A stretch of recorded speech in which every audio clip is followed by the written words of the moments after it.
Grow with Umrao Shah. Viewers, क्या आप जानना चाहते हैं कि तुर्की में जल्जला क्यों आया? क्या पाकिस्तान में भी जल्जला आने वाला है? आखिर ये जल्जले आते क्यों हैं? और क्या साइंस ने कोई ऐसी डिवाइस इजाद कर ली है जिससे मालूम हो सके कब और कहां और कैसे जल्जला आने वाला है? अस्सलाम वालेकुम viewers, grow with Umrao Shah के प्लेटफॉर्म पे खुशामदीद। मैं हूं सैयद उमराव अली शाह। व्यूअर्स, तुर्की में आने वाले जल्जले की शिद्दत का अंदाजा आप इस बात से लगा सकते हैं कि पाकिस्तान में आने वाले 8 अक्टूबर 2005 के सबसे खतरनाक जल्जले की शिद्दत 7.6 थी, जिसमें 86,000 लोग अपनी जानों से हाथ धो बटे। जबकि ये जो तुर्की में जल्जला है, इसकी मैग्नीट्यूड 7.8 रिकॉर्ड की गई है रिचर स्केल पे। अब सवाल ये पैदा होता है कि आखिर ये जल्जले कैसे आते हैं और क्यों आते हैं? तो इसका जवाब ये है व्यूअर्स, जल्जलों बुनियादी तौर पे 3 किस्म के होते हैं, जिसमें पहली किस्म है टेक्टोनिक, दूसरी है नॉन टेक्टोनिक और तीसरी है वोल्केनिक। टेक्टोनिक जो जल्जले होते हैं वो कुदरती आफत कहलाते हैं। इसमें जो ज़मीन की प्लेट्स होती हैं वो मूव करती हैं स्लोली नॉर्मली, लेकिन एजिस पे आकर बाज़ होगा तो फ्रिक्शन की वजह से वो रिकड़ उसमें ज़्यादा होती है तो वो फंस जाती हैं, तो जिसकी वजह से उसके अंदर एक मैग्नम नामी लावा होता है जो उसको एनर्जी प्रोड्यूस करता है, और उसकी वजह से उस एनर्जी के नतीजे में सेस्मिक वेव्स प्रोड्यूस होती है जिसमें बहुत ज़्यादा एनर्जी होती है। उसका आपको एक मिसाल के तौर पे समझा सकता हूँ। फर्ज करें ये मेरे हाथ हैं और ये रूटीन के मुताबिक मूव करें, लेकिन कुदरत का निज़ाम देखिए, अगर ये फंस जाती है या कोई दूसरे फ्रिक्शन वाली चीज़ है तो ये छुड़ाने के लिए मूवमेंट या तो ये ऐसे मूव करेंगे या ये ऐसे मूव करेंगे या ऐसे करेंगे। इसी तरह कुदरत का भी यही निज़ाम है। ज़मीन की प्लेट्स कुछ मूवमेंट करती है। मूवमेंट किस तरह की होती है ये अभी आपकी पिक्चर शो रही होगी।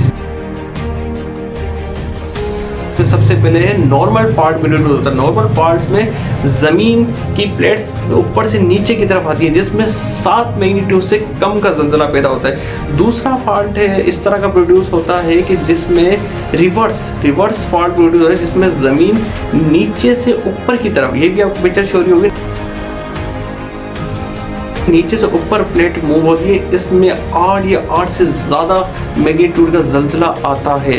और जो अभी हम जल्जला डिस्कस कर रहे हैं जो तुर्की में आया, उसकी मैग्नीट्यूड 8 थी और वो कहलाता है स्ट्रिप स्लिप फॉल्ट। उसमें ज़मीन पैरेलल तौर पे उसकी प्लेट्स इस तरह की थी, ये आपको पिक्चर शो रही होगी। ये था टेक्टोनिक जल्जला, जिसमें प्लेट्स की वजह से, प्लेट्स की मूवमेंट की वजह से एजिस पे आके जब वो फंस जाती है, प्लेट्स की मूवमेंट को कंटिन्यू रखने के लिए इस तरह की जल्जले क्रिएट होते हैं, एनर्जी क्रिएट होती है ताकि उसकी मूवमेंट प्लेट्स की बहाल हो सके।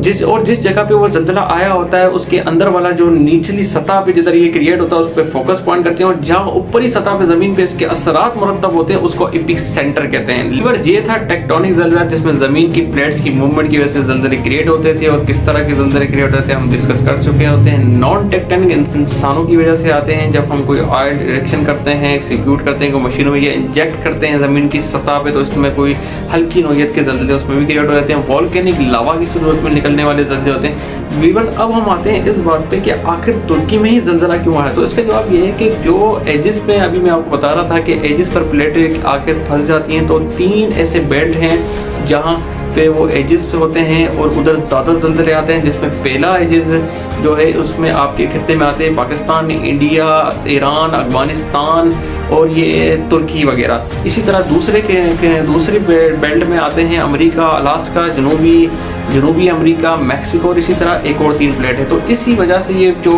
बेल्ट होते हैं, बेल्ट के ऊपर जो मुल्क ममालिक वाक़ई होते हैं, इधर जल्जले आने के ज़्यादा चांसेस होते हैं, क्योंकि ये बेल्ट्स के ऊपर होते हैं और एजिस के ऊपर होते हैं, और ज़मीन की जो मूवमेंट है एजिस के ऊपर होने की वजह से आते हैं। व्यूअर्स, अब मैं आपको बताऊंगा क्या कोई ऐसी डिवाइस है जिससे हमने ये पता लगा लिया है, दुनिया ने पता लगा लिया है कि पाकिस्तान या कहीं और भी जल्जला आने वाला है। तो ताहाल आज की तारीख में जब ये वीडियो में आपके सामने आप लोग देख रहे हैं, बता दूं आज की तारीख में साइंटिफिक ने कोई ऐसी इन्वेंशन अभी तक क्रिएट करके साबित नहीं किया गया है कि ये एग्जैक्ट इन्वेंशन है और ये बता देगी कि जल्जला कहाँ और कैसे आने वाला है।